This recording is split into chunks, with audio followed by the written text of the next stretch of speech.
Ella es licenciada en Derecho por la UABC Campus Tijuana, licenciada también en Relaciones Industriales del Instituto Tecnológico Regional 210 de Tijuana, es licenciada en Spanish English Child Development Teacher, es maestra de Desarrollo Infantil en Español en el Southwestern College, tiene maestría en Derecho Civil en el INJUS Campus Tijuana y tiene un doctorado en Derechos con énfasis en Derechos Humanos y Amparo en INJUS Tijuana. Entre sus destacadas participaciones es presidenta fundadora vitalicia honoraria de la Barra Estatal de Abogados,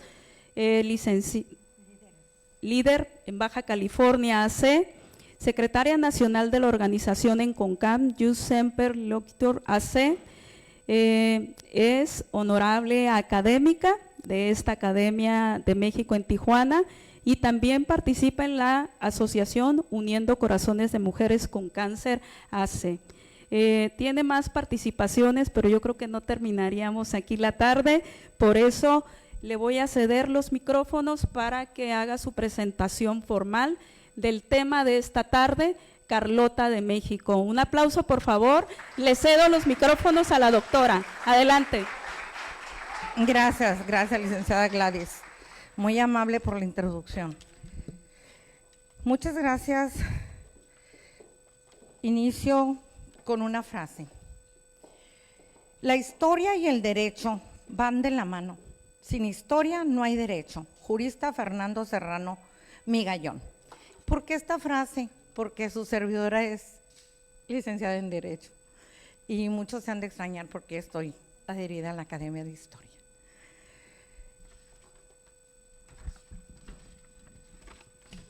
Me voy a permitir leer porque soy muy visual y es la primera vez que yo doy una conferencia aquí en nuestra prestigiada y honorable Academia de Historia de México en Tijuana AC. Inicio con esto.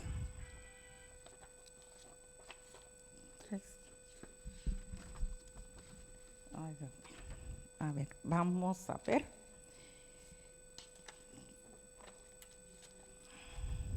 Aquí. Buenas tardes a todos y todas de las personalidades que el día de hoy nos acompañan. Hoy tengo el privilegio de estar frente a ustedes con una narrativa histórica, no construida por mí, sino por todos y cada una de las personas, hombres y mujeres, que han dado a la tarea de estudiar y analizar a diversos personajes que han influido o cambiado a nuestro país. El día de hoy hablaré de una extranjera, una mujer, no a la luz o reflexión de ella, sino de una mujer que hasta su muerte tuvo controversia. ¿Por qué insisto en esto? Porque ustedes van a poder observar que su propia familia tuvo la osadía de enclaustrarla en un castillo, en un bello lugar de grandes dimensiones, sin permitir el acceso a su libertad y que desafortunadamente muriera en ese mismo. Algunos de ustedes se preguntarán, ¿por qué narrar primero su muerte y no su trayectoria? Porque la mayoría de los personajes que cambian a un país, una nación o un mundo como el nuestro, regularmente su pérdida de vida nunca es placentera. Es decir, no mueren en la compañía del Dios del sueño, sino mueren en conflicto.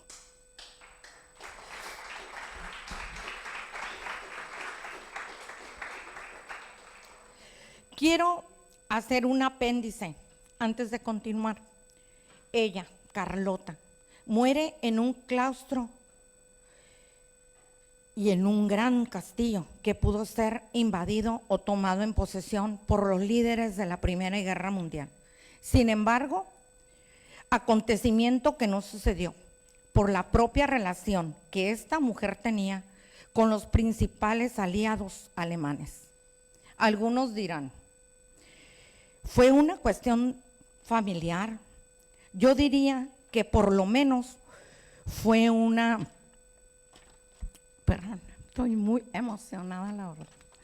Fue una cuestión providencial, la añoranza y desesperación de una mujer que se dictaminó no apta para su desarrollo personal y familiar, que comúnmente decimos loco o loca.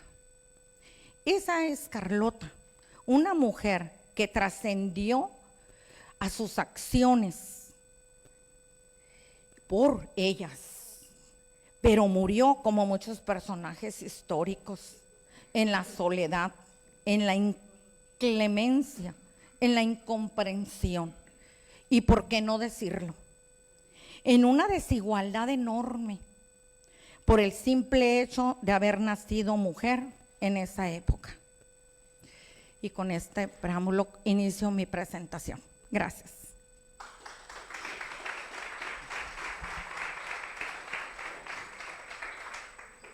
Aquí vamos a transmitir unas diapositivas que pues dicen mucho de la historia de Carlota, pero todo tiene un inicio y una base.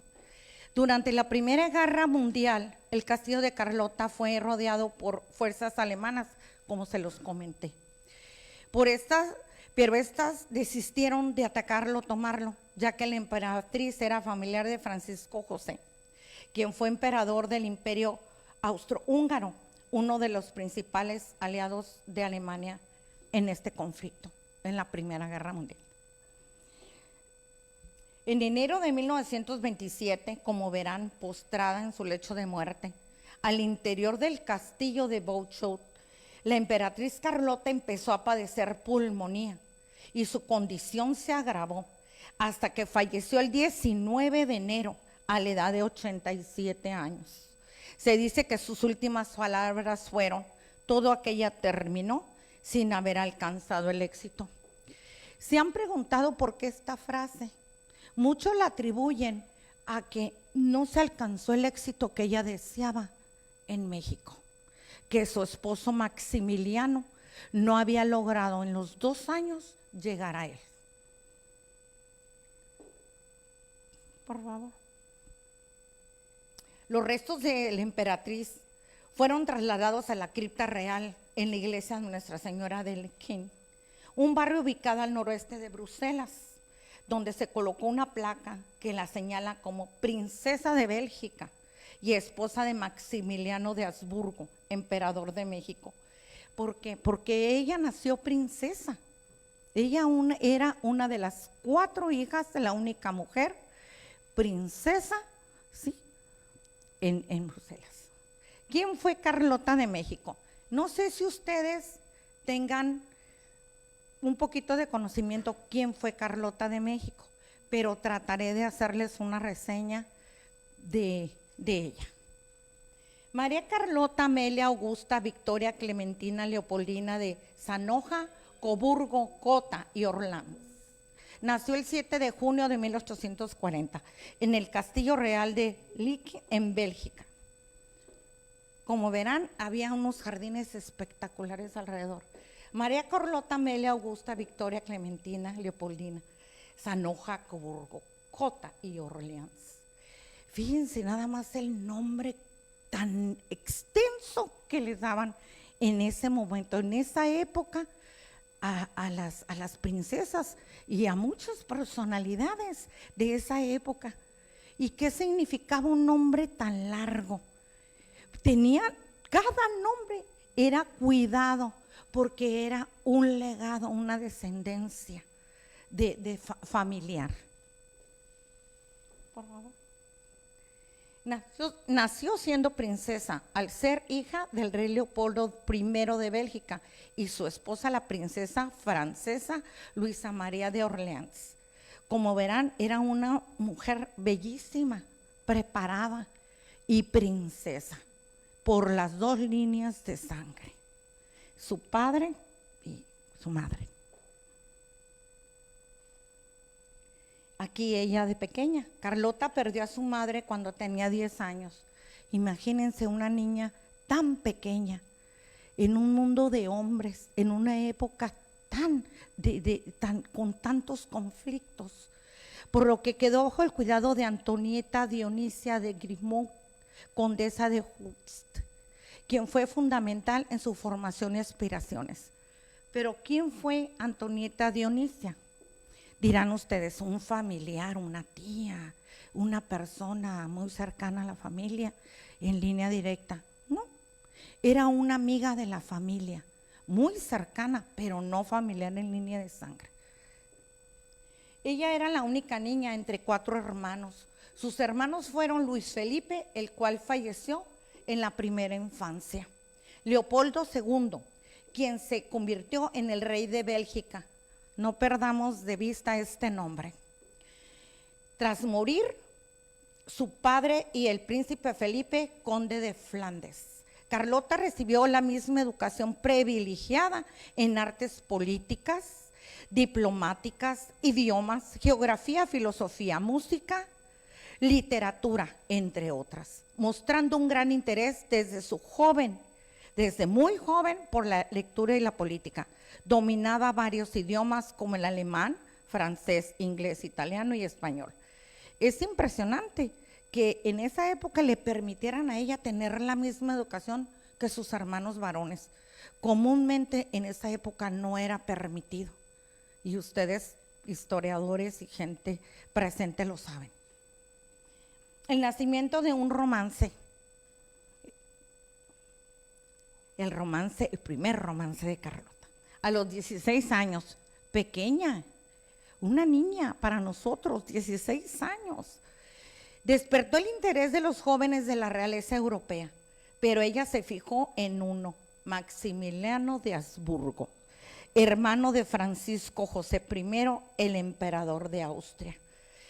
Ella tenía muchísimas personas jóvenes que se acercaban a ella de línea de descendencia real, y que podía ella casarse con alguno de ellos y llegar a ser reina. El padre de Carlota se negaba totalmente y rotundamente, Leopoldo I. ¿Por qué? Se negaba este romance porque Maximiliano no era primogénito y por consiguiente no tenía ningún reino que heredar. Su única hija, el rey, princesa. Él quería un hombre que la llevara a ser reina, pero ella se enamoró, decidió que era Maximiliano y se casó. Se casaron el 27 de julio y me llamó mucho la atención la fecha, porque su servidora también se casó un 27 de julio, por primera vez. Viuda, ¿verdad? Pero fue mi fecha de matrimonio y me sorprendió el hecho. El principio de un sueño.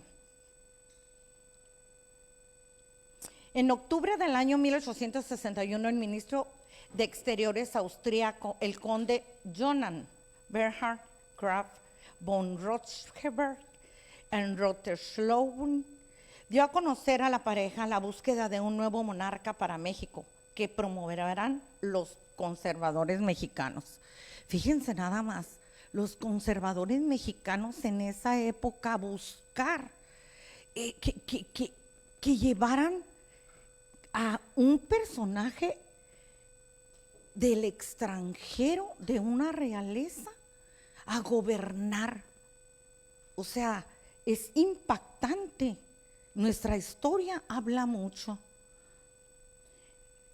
Aquí hay una carta, una de las muchas cartas que Carlota escribió a la condesa de Hulst.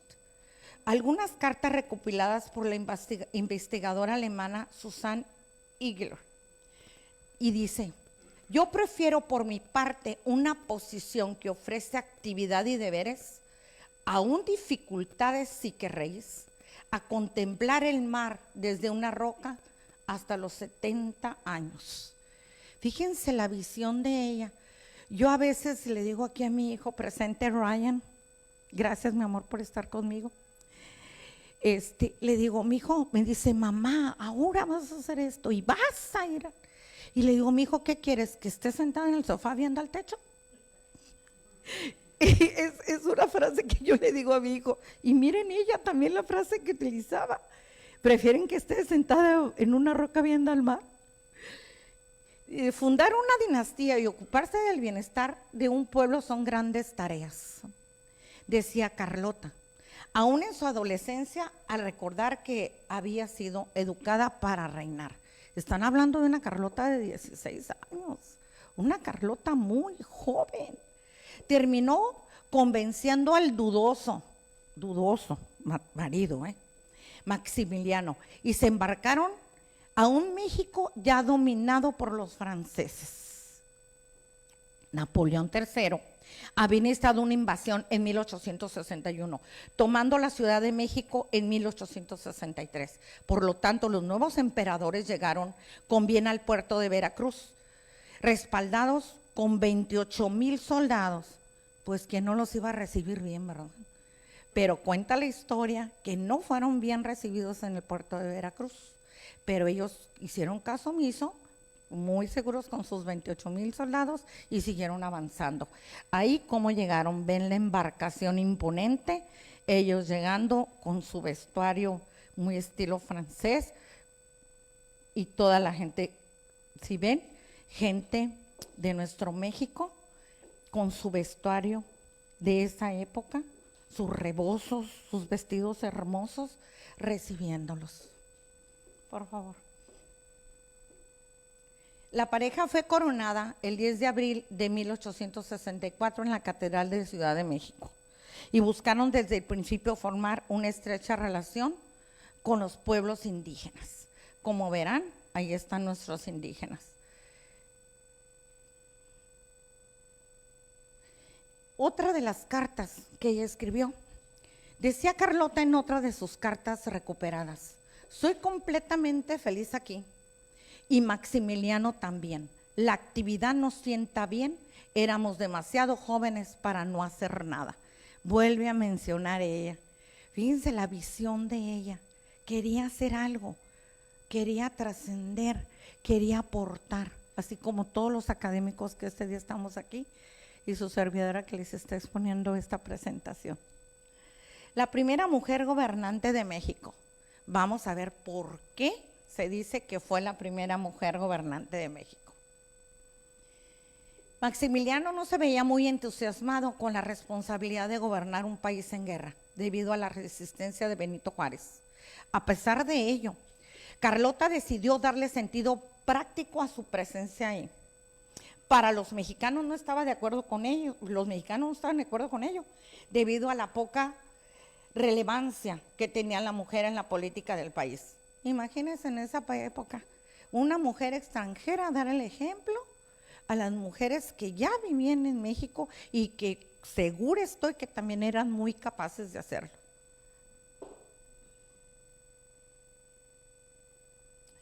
Miren qué bella era, jovencita.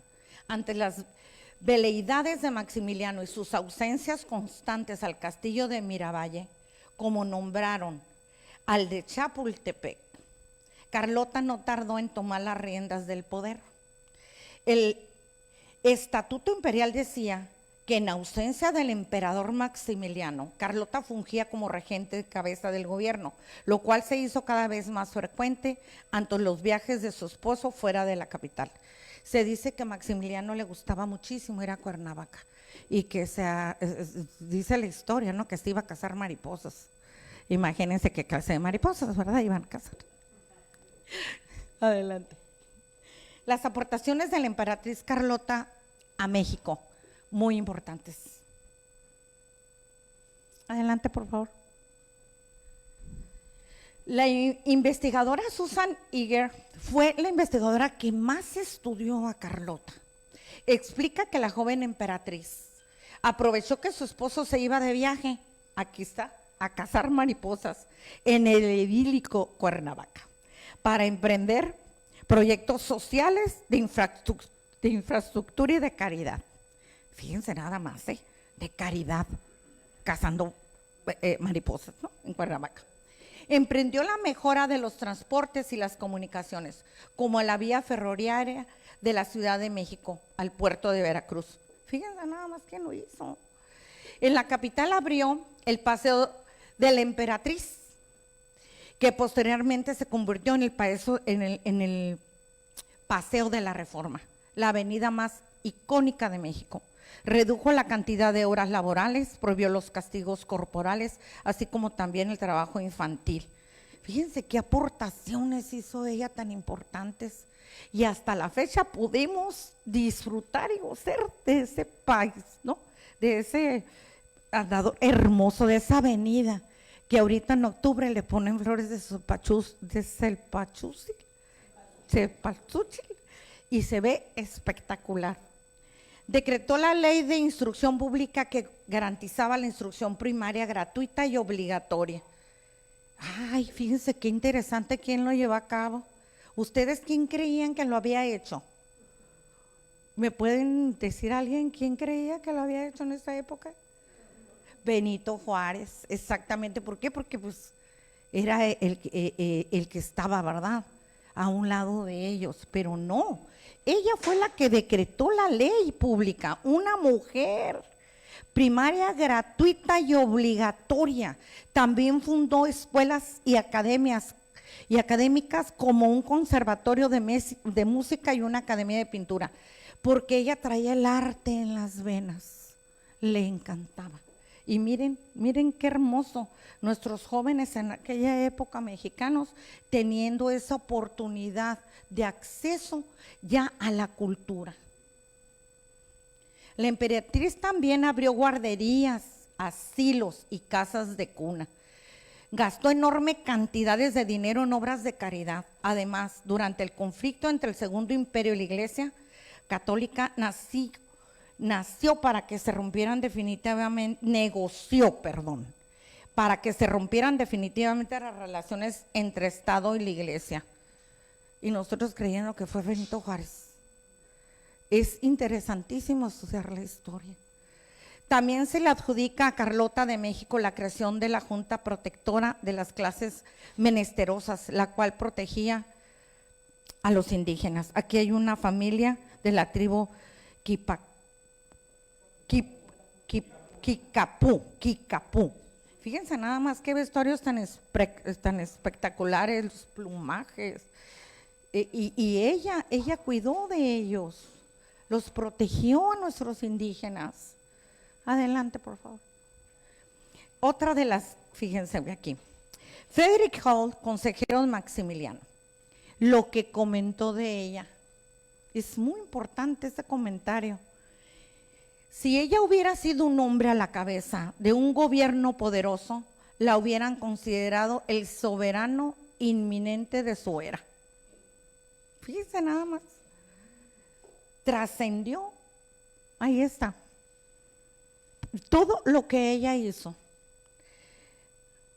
Desafortunadamente todo tiene un final. El final de un sueño. Carlota se creía amada, pero no tenía en cuenta que su imperio se sostenía gracias a la invasión francesa. Ella se dejó ir aportando, apoyando, protegiendo, y se creía amada, pero ella no se daba cuenta por este comentario que se sostenía gracias a la invasión francesa que existía en el país. La resistencia de los liberales del presidente Juárez, que los liberales fueron muy importantes en esta época. Mantuvo abiertos varias fuentes contra los franceses en 1866. Francia, bajo la presión Prusia y sobre todo de Estados Unidos, abandonó políticamente a los emperadores mexicanos, con lo que Benito Juárez y sus ejércitos comenzaron a ganar territorios dentro del país. Juárez comenzó ahí. Se habían hecho bastantes cosas cuando él comenzaba a tomar las riendas. De igual manera, hay que tener en cuenta que Maximiliano comulgó con las leyes de reforma liberales de desamortización y nacionalización de los bienes del clero. Fíjense, Maximiliano comulgó con ello, lo cual le quitó a la corona mexicana el apoyo de los conservadores y la iglesia. Los conservadores y la iglesia. Adelante. Ese mismo año, Carlota atravesó el Océano Atlántico para pedir ayuda a los europeos y salvar el trono. Aquí ya habían pasado 2 años de su llegada a México. A los 26 años, Carlota llegó a París, donde solicitó la ayuda de Napoleón III, quien, según historiadores, dijo: ni un fracaso más, ni un hombre más, mi decisión está tomada, mis tropas se retiran de México. La emperatriz estaba convencida de que Eugenia de Montijo, esposa de Napoleón III, intentaba envenenarla con jugo de naranja. ¿Por qué creía ella o pensaba que la esposa de Napoleón III la quería envenenar? Es muy interesante esto y muy importante, porque pues una persona que va a pedir ayuda para otro, ¿verdad? Para otro país, que pensara eso cuando estaba haciéndolo. Carta de Napoleón III a Maximiliano. Estaba ella ahí en Francia. Señor mi hermano, recibimos con placer a la emperatriz Carlota, aunque me ha sido muy doloroso no poder acceder a peticiones hechas por ella, no por Maximiliano. Ella tomó la iniciativa de ir. En efecto, llegamos al momento de toma de decisiones sobre México y se requiere que vuestra majestad adopte una decisión heroica. El momento de medidas extremas han pasado. Comienzo por declarar a vuestra majestad que de ahora en adelante me será imposible dar a México ni un centavo, ni un hombre más. Una vez establecido esto, se trata de saber cuál será la conducta de vuestra majestad. Preguntaba Napoleón a Maximiliano. ¿Podrá usted sostener por sus propias fuerzas o bien será usted forzado a abdicar? Una gran pregunta.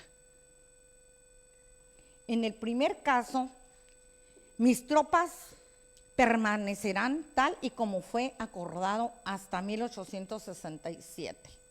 Y en segundo caso, se tendría que tomar otras medidas. Napoleón tajante y decisivo, diciéndole a Maximiliano lo que él ya había decidido. Vuestra majestad deberá publicar un manifiesto en el que explique la noble ambición que lo llevó a aceptar el mandato secundado por la gran mayoría de los pueblos mexicanos. A continuación, se expresarán cuáles fueron los obstáculos insuperables que le obligan a renunciar a su cometido. En este caso, se deberán aprovechar las permanencias del ejército francés para convocar una representación nacional y elegir un gobierno que ofrezca algunas garantías de estabilidad. Aquí lo interesante es la decisión que tomó Napoleón III, pero lo interesante es de que Carlota no desistía de pedir ayuda. ¿Y su marido qué fue lo que contestó? Vuestra majestad comprenderá cuán perverso me es entrar en tales detalles, pero no podemos escudarnos más en ilusiones y debemos resolver en formalidad definitiva la cuestión mexicana en lo que concierne a Francia.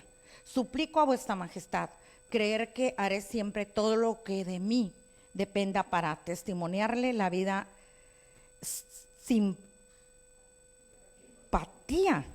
es la viva simpatía que le tengo, le decía Napoleón a Maximiliano, y por dulcificar las penas que necesariamente le deben acosar en estos difíciles momentos. Qué bonito redactaba y qué bonito se lo decía. Se fijan, no era tajante, era serio, formal, pero con al mismo tiempo con una dulzura, pues no diría dulzura, sino con una clase para decir las cosas. Respuesta de Maximiliano a Napoleón III. Vuestra majestad se cree obligado por presiones repentinas a no cumplir con los tratados solemnes que firmó conmigo no hace 2 años todavía, y me comunica con una franqueza que suele solo puede honrarle. Me considero suficientemente amigo como para evitar convertirme en causa directa o indirecta de un peligro que vuestra majestad o su dinastía, y por ello os propongo consecuentemente que con la misma cordialidad que retiréis inmediatamente vuestras fuerzas del continente americano. Por mi parte, guiado por el honor, solamente buscaré arreglármelas con mis compatriotas en forma leal y digna de un Habsburgo, poniendo mi alma y mi vida al servicio de la independencia de mi nueva patria. Fíjense qué bonito, de mi nueva patria. Como en 2 años él sintió el calor de los mexicanos y sentía su nueva patria, México. Posteriormente, volviendo a retomar a Carlota, posteriormente ella llegó a Viena para solicitar apoyo, pero también le fue negado. Ella seguía buscando ayuda. Lo mismo ocurrió cuando pidió ayuda al Papa Pío IX. Durante su estadía en Roma, la emperatriz comenzó a mostrar indicios de desequilibrio. Díganme ustedes si eso para ustedes es desequilibrio. Desequilibrio mental, por lo que el Papa le ofreció albergue temporal, convirtiéndola así en la primera y única mujer en dormir en la Santa Sede. Yo mencioné convirtiéndola así en la primera y única mujer en dormir en la Santa Sede en esa época. No, yo busqué si alguna otra mujer actualmente en nuestro siglo ha dormido en la Santa Sede y no la encontré. No sé si ustedes tengan conocimiento de ello, pero no hay ese antecedente.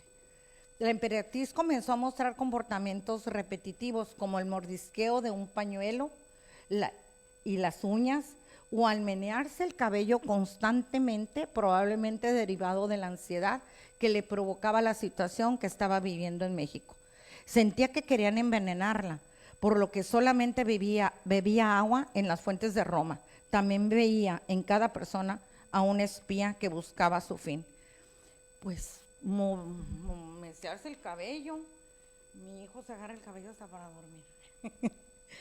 Se muerde mucha gente las uñas y pues no por eso se puede decir que la persona está mal de sus facultades mentales, pero bueno, así lo manejaron.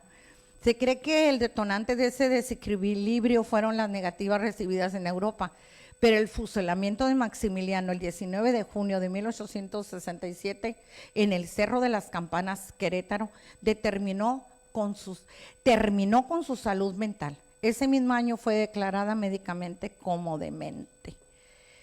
¿A quién no se le ha muerto un esposo, un familiar, un hijo, un ser querido?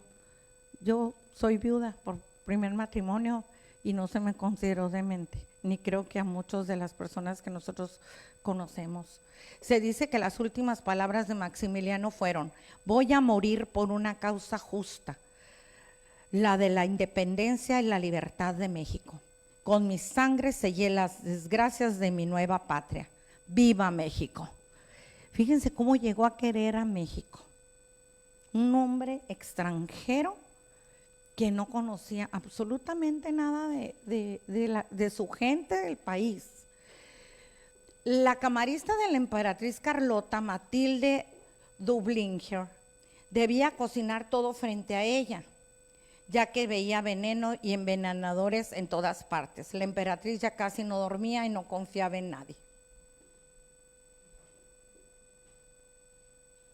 Pasó el resto de su vida aislada y en la locura.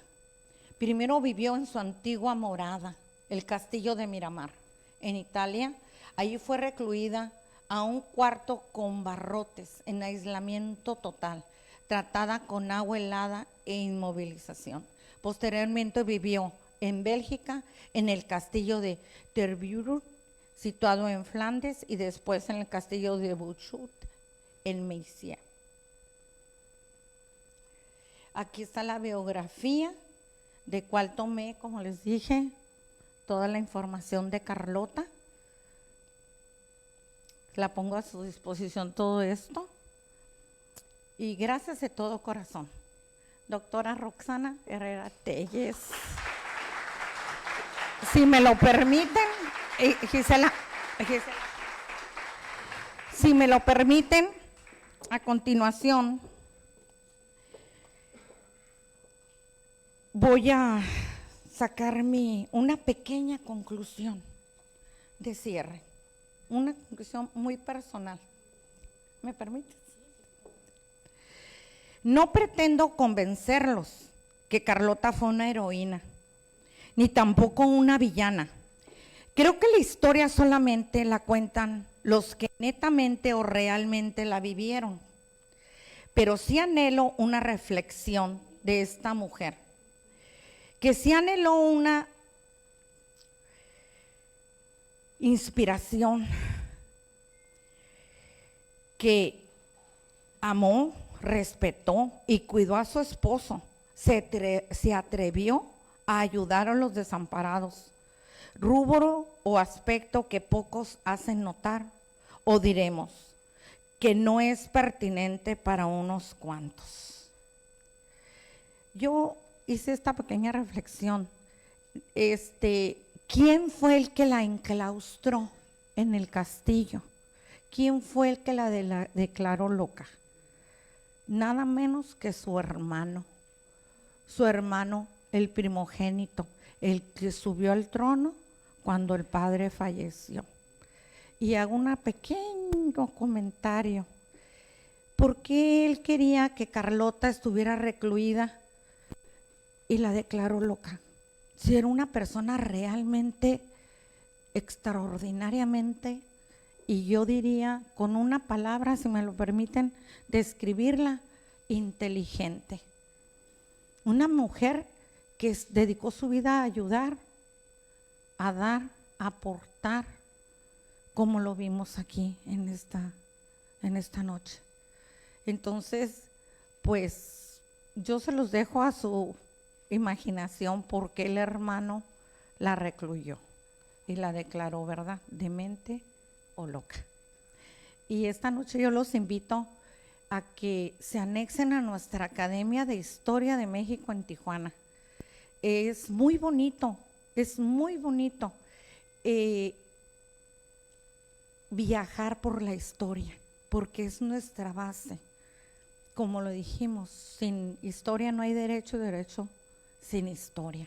Muchas gracias. Muchas gracias por su presencia.